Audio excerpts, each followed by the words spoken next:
I came up with this idea to build a go-kart using my one wheel about 3 years ago after seeing one of these Segway 9-bot go-kart attachments online. I looked to see if anything like that existed for the one wheel, but at the time there wasn't anything. So I decided I was going to build one. So I bought a go-kart rear axle, a seat, and then the seat was for like a kid or something. So I ordered another seat and it was too small.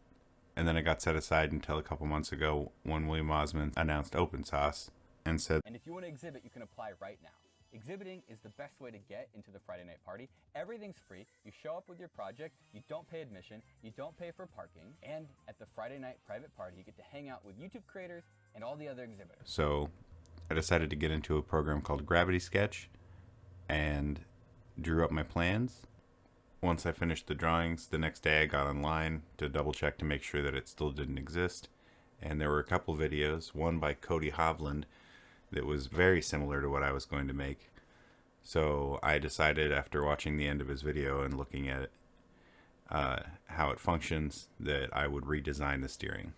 Originally you'd steer like any other car with the steering wheel turning it with a mounted U-joint mounted directly over the one wheel, angled slightly backwards, and then bracing rods, gas rods like you'd see on the back of like a minivan, but like lightweight ones would rebalance the board back to level, and those would be mounted to the forks along with a brake cable run to rear brakes. Once the board tilts back past a certain point, it would start engaging the rear brakes along with the one wheel's brakes. The majority of the frame is made out of 1-inch steel tubing. The rear axle I bought came with bearings in place on the axle, and to figure out how far apart I wanted the back to be, I measured the distance between the mounting holes on the bearings on the axle. I subtracted 1.5 inches from either side, and that gives me the distance between the inside pipes. Cut a board to that length as a brace, and then screwed all of the frame pieces down to a board. Then angled the two upright pieces till they were just barely touching, and then ground the pipes down till I liked the way it looked. Then tacked it all together. The bars that support the forks are bent to just over 45 degrees, but I believe they're under 50 degrees. And the top part of the neck should be slightly dog-legged inward, and not quite brought back to level. So it's slightly under the initial larger bend from the seat. I'm not sure exactly what the bend for the leg bars are, but it's not a large bend. You basically just want to be just outside of whatever your tires end up being. The bent steel plate was just bent in a vise and sucked up to the bars with clamps, then measured, cut, and then clamped again, and then welded. This firewall mount that I ordered on Amazon is a little bit overkill. Well, it's very much overkill. I don't even think it's necessary. It only swivels in one direction because it's split in the center, and that split grabs on either side, so it doesn't want to tip in that opposite direction. Because of this, I have it mounted with that slit going parallel to the ground, because the only real motion I'm getting is up and down. The side-to-side motion is completely eliminated using a caster wheel that's been flipped upside down. Remove the wheel and then just have a hole drilled in the rod, and pushing and pulling on the steering wheel allows the board to tip, and then when I turn, the orientation is always in line with this hole because the caster wheel is on bearings. To mount the rear axle, I welded 1/4-inch steel plates, drilled holes through the center point of the outer bar leg support, and then threaded them. This go-kart axle came with splines on both sides, and in order for this to be able to turn sharp, I needed to have at least one wheel freewheel. In order for the rear brakes to work, I need one of them to be splined. So this worked out because I luckily had a lathe available, and I was able to chuck it up and just mill down one side just enough to get the new hub that I ordered that has bearings. I've put about 30 miles on this so far, and I apparently didn't have the correct spacer on this side, so I did damage the spline slightly, but there's still enough there, and I've reassembled it correctly this time, so hopefully it holds up. I wanted to be able to race around in these with other people at some point. So rear brakes are kind of a must. You need to be able to stop quickly so you can corner and then accelerate. This does accelerate pretty quickly. And it does not stop very quickly when it's just the one wheel, considering that the frame weighs over 100 pounds. And then I weigh over 200 pounds. So it's got a lot of work to do when it comes to stopping. I plan on connecting the brake cable to the one wheel directly. So once it tips back past a certain point, it will want to slow down with the rear wheel and the one wheel at the same time, as long as you keep that one wheel in that position. So braking shouldn't pull you to that braking wheel as bad as it would if it was just that single wheel trying to stop you. Theoretically, I haven't tested that yet. The fork tube came off of my daughter's bike. She never rides.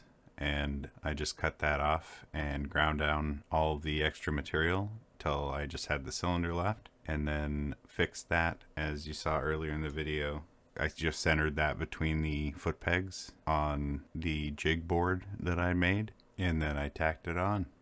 To make the forks, I just bent the 1-inch steel tube at a random measurement, and I got it close to 90 but not quite. And then I put a 1-inch dowel that I had milled down to fit just inside of the other tube, and I fixed that in the center, just hanging off of a board. The curves of the tube allowed it to lay flat, and then I tacked it together.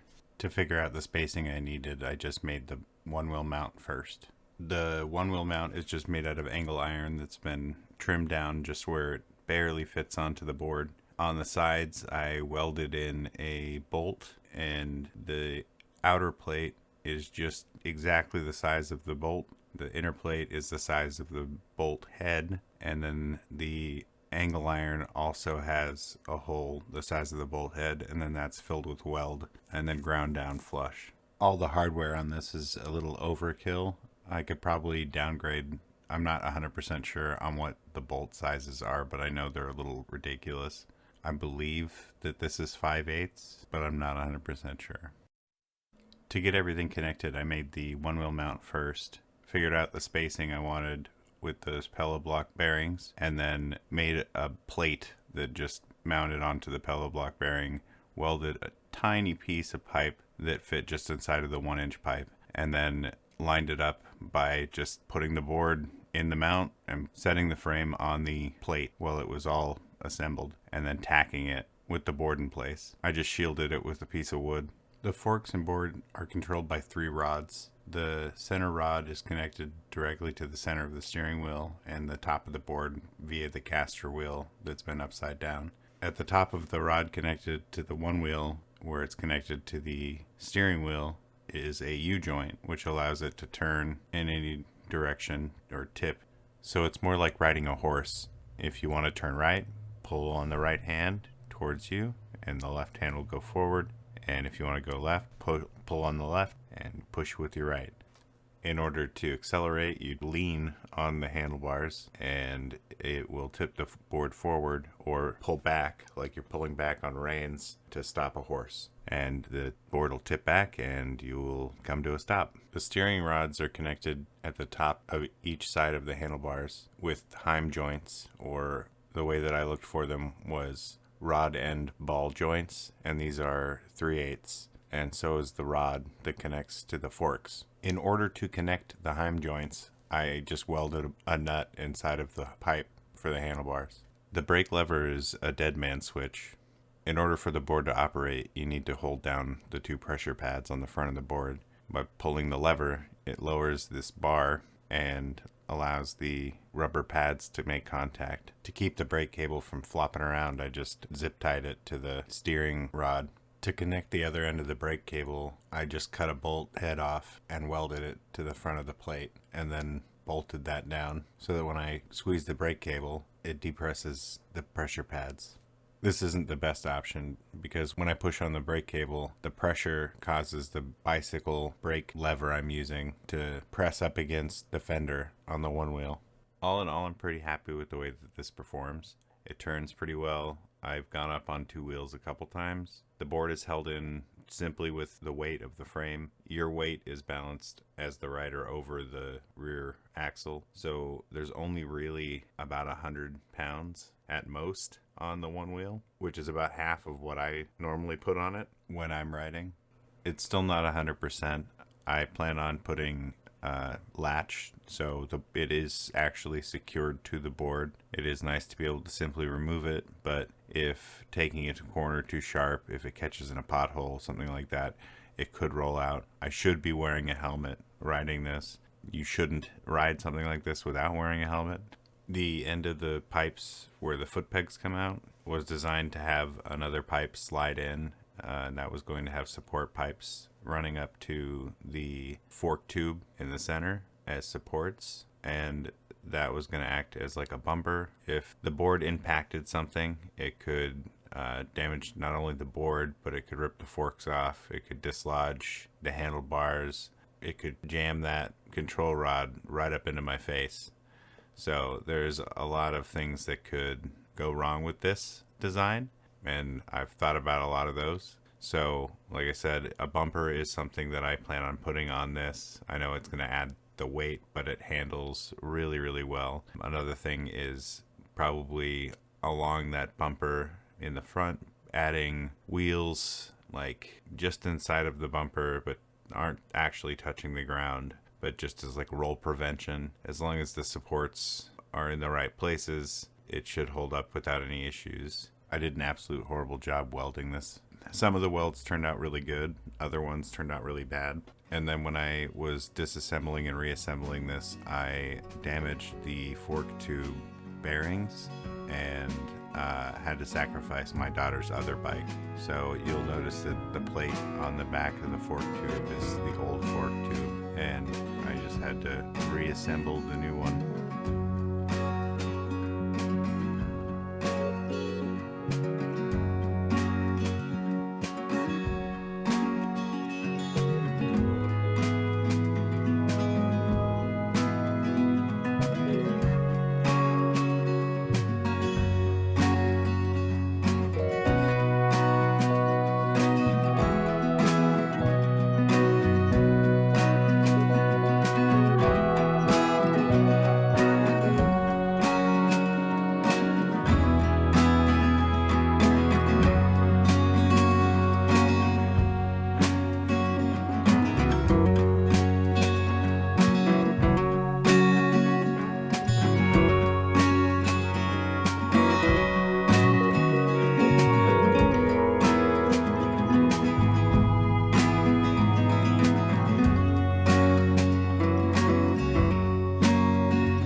Parking lot I was in wasn't very big where I got to record this, so I wanted to get a view from riding the go-kart because it feels a lot faster when you're sitting that low to the ground. Also, at no point did I get it anywhere near top speed while in the parking lot. Considering it's just a pint driving this, and this pint has over 1,500 miles on the battery, I'd say it's doing a pretty good job so far. I know I need to replace my battery soon. I've noticed a lag in it since before I built the go-kart. If I can maintain speed and just get up to 15 miles an hour and not go past that, I can go about 4 miles on its current battery. If I exceed 15 miles an hour and get it up to a max speed, it's more like about 2 miles. I'm currently in the process of getting all the measurements so I can get the blueprints out there so people can make their own go-karts. I'd like to make these in the future, but I can't financially afford to dedicate a bunch of money to it. I really hope that I get to take this to open source. That'd be great, but I don't know. I've applied. I actually applied twice. The first time I forgot to add any of my social media contact information, so I applied a second time with all of that information. I hope that doesn't screw me over. So I just wanted to get this out there. If you like this video, please subscribe, hit the like button, share it. If you know somebody that rides a one wheel, share the video. I'm sure that they would get a kick out of it. If you do decide to make this, just keep in mind this is a prototype, and I don't want to take responsibility for your poor welding skills or if you crash it into something. Like, if you decide to make this, this should be on your own. I mean, I should just say don't try this at home. Yeah, don't try this at home. But here's how I did it.